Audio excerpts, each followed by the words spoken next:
Thames Water, which is in approximately £20 billion worth of debt, has nearly run out of the funds it needs to stay financially afloat. Thames Water's creditors have put forward a deal to Ofwat, the water regulator, saying that they will inject approximately £3 billion worth of money into the company and take over formal control of it. In return, what they want is to be able to pollute illegally for 15 years.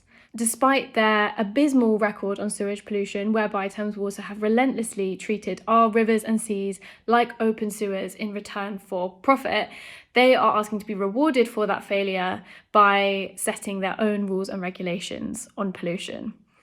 Ofwat are currently deciding whether to accept this outrageous deal.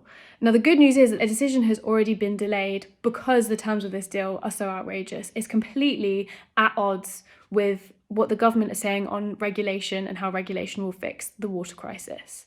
Also, because of many campaigners who've taken a stand and said to Ofwat that this deal is completely unacceptable. This deal was meant to be wrapped up by the end of this calendar year, and we have heard that it's going to go into early 2026.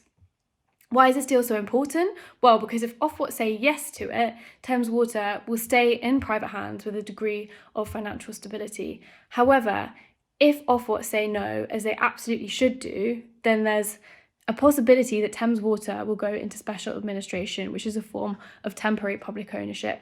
And from there, we can push it into permanent public ownership, where it should be. And if we can get Thames Water into permanent public ownership, we can fight for permanent public ownership of the whole of the private water sector in England.